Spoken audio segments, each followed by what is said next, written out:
Hey everybody, this is Lokay. I'm here in beautiful Victoria, British Columbia, Canada. Thanks for tuning in. Thanks for watching this video and taking the time. Really appreciate it. And today I wanted to share three insights that can really support you in your grieving process, whether you're grieving now or in the future, because grief will come again and again. And this is something that took many years of loss and pain and suffering and self-reflection for me to realize these things. And I keep learning them again and again. Because we're not really taught how to grieve. We don't teach our children, at least not in the predominant culture, how to go through that journey in a good way. And I had to learn pretty abruptly because my father passed away from cancer when I was about 16 years old. And I was just thrown into it. It's really intense. And I struggled with the grief of that for many, many years. And some of the things I learned was first, the need to accept grief, to accept that grief will come, to accept that grief is inevitable, it's part of life, and it's not necessarily a bad thing. It can be a beautiful thing.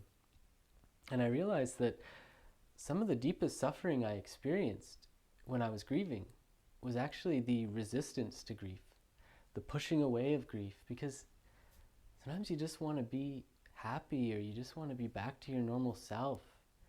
And it's like, I'm tired of this. I want to be free. Push it away and resist it. But that just makes the grief stronger, and what we resist persists.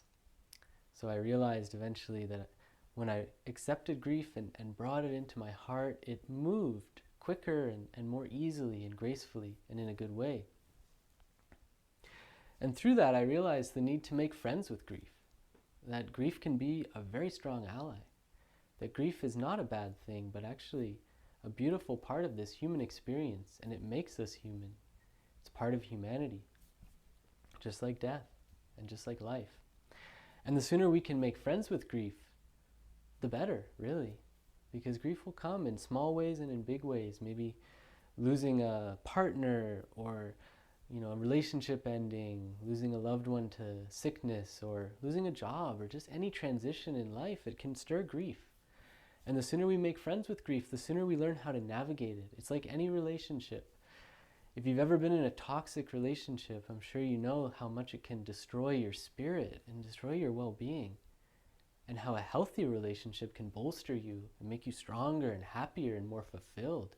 Grief is no different. It's another relationship, and the sooner we can have a loving, good connection to grief, the better. Because we need to learn the warning signs and the symptoms of grief. Because sometimes it comes out of nowhere.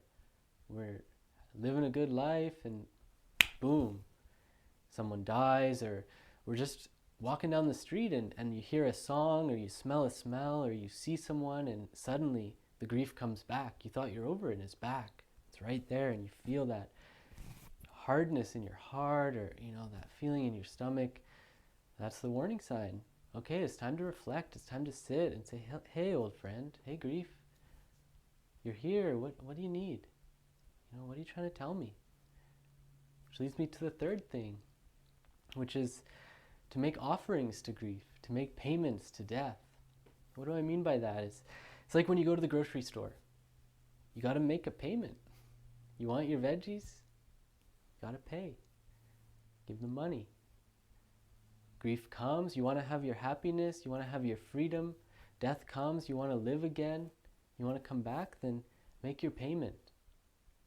And for me, what I've realized is that payment comes through my tears, through love, through gratitude, through remembering good things and remembering the beautiful times, and gratitude and praise for that which has transitioned out of my life, and to be grateful for it.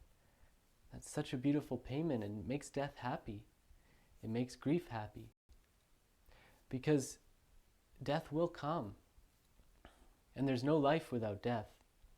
And the beautiful opportunity of grief and the beautiful opportunity of death is that we can be renewed through it, and we can live a new life and a better life. It gives us the opportunity to flourish and grow. Because when I've made those payments to the grief that comes, or the death that comes, the endings, there's always a new beginning that comes out of it, a new life.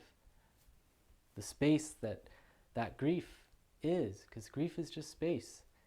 When we fill it with love and gratitude, and we release the pain, through our tears or talking about it, then life can flourish, seeds can pop, and suddenly we have a beautiful new life. So those are the three things that I found to be really helpful to transform that relationship to grief, to move through grief in a good way, and to make a new life when death comes and shakes things up. Hope you guys enjoyed the video. Please leave a comment.